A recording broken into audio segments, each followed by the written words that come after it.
Here's example 5 of using the half-angle formulas. So here we have to evaluate the cosine squared of 1/2 times the inverse sine of -3/5. So kind of a lot of stuff happening here. So we have a cosine that's being squared, but still it's cosine of a half of an angle here. So the first thing we do is say, okay, we have an inverse trig in here, so let's take that inverse trig part without the 1/2, and we'll just call it theta. So this right here is going to be our theta. Okay, so theta equals inverse sine of -3/5. So if we take the sine of both sides, then what that means is that sine of theta equals -3/5. Okay.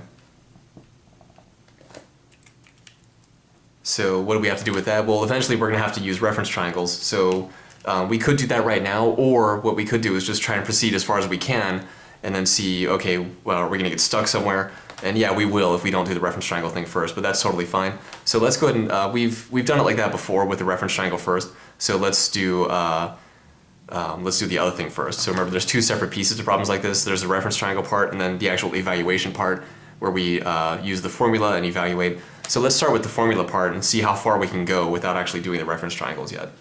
So if we take this thing and call it theta, then what we have is cosine squared of 1/2 of theta. Okay. And remember, cosine squared is just shorthand notation for cosine of 1/2 of theta. That whole thing is squared. Okay. And remember, 1/2 of theta is just another way of saying, so I'm really showing a lot of detail here, but just another way of saying theta over 2. Okay, so now cosine of theta over 2. So if we go back to our formula sheet here, if you want to copy this formula sheet, check the video description. There's a link. You can use that link to get a copy of this. Cosine of theta over 2. Here we have cosine of alpha over 2 is plus or minus square root of 1 plus cosine alpha all divided by 2. Okay. So on the formula sheets, in terms of alphas, but we're dealing with thetas, makes absolutely no difference at all. Does not matter what you call the angle, just the point is that it's some angle. Okay? Just some angle floating around out there, we just want to figure some stuff out about it. Doesn't matter what we call it. Okay? And here we could have called this alpha instead of theta. Okay? There's no reason that we could not have used something else.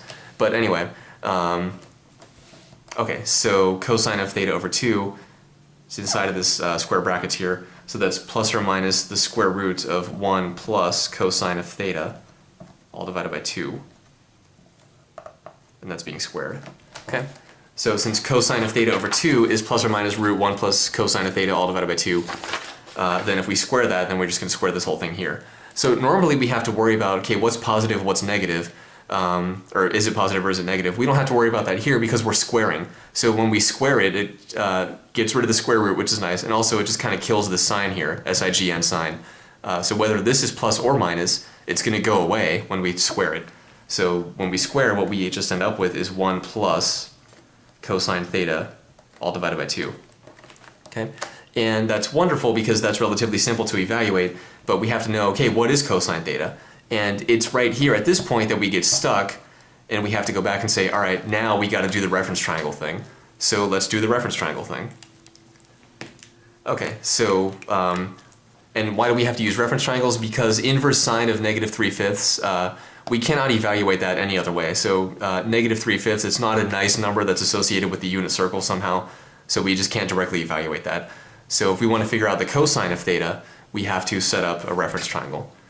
Now, where do we put the reference triangle? Well, remember the rule is for reference triangles and inverse trig, if you take the inverse sine of something negative, your reference triangle goes in the fourth quadrant.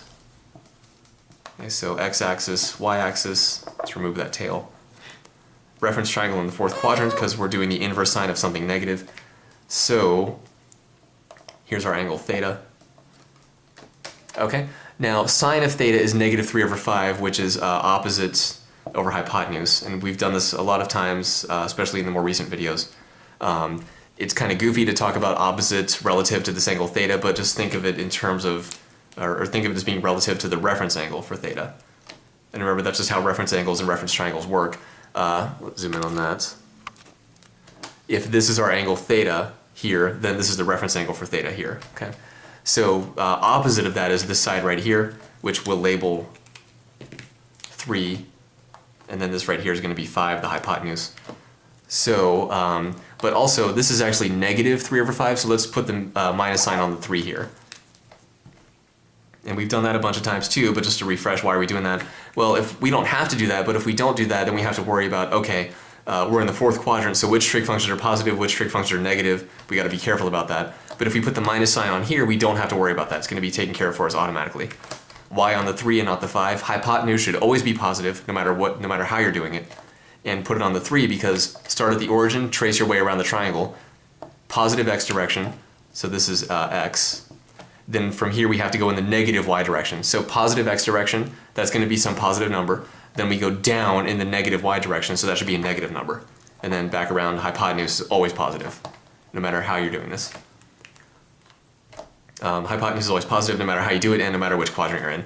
So anyway, now what is x? Well, if you can identify this as a 3, 4, 5 Pythagorean triple, then x is 4, we can say right away.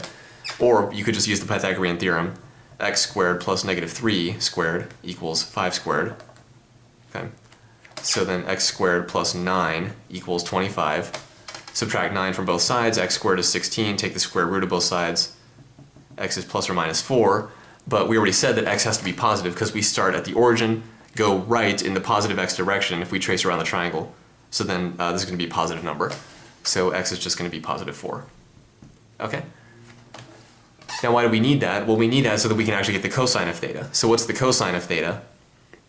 Well, remember the cosine of theta is the adjacent divided by the hypotenuse. And remember, adjacent relative to the reference angle. So adjacent is going to be 4, and hypotenuse is still 5. So the cosine of theta is 4 over 5. So that's reference triangle helped us out there. So now let's go back over here. We say, okay, cosine of theta is 4 over 5. So this is 1 plus 4 over 5, all divided by 2. Now it's just a matter of just some basic arithmetic here. So multiply 1 by 5 over 5 to get a common denominator. Okay. Then we end up with 5 over 5 plus 4 over 5, all divided by 2. So this is 9 over 5 over 2, okay, which is the same thing as 9 over 5 times 1/2. And the only other way of expressing that is 9 over 10. And that's our final answer, 9 over 10. Okay, so here 9 over 5 divided by 2. Dividing by 2 is like multiplying by a half. So 9 over 5 times 1 over 2. 9 times 1 on top, 5 times 2 on the bottom. 9 over 10 is the final answer. Okay, so that's pretty much it. So that's example 5. Let's zoom out a little bit. That's example 5 of using half-angle formulas to evaluate a trig expression. And again, the answer in this case was 9/10, 9 over 10.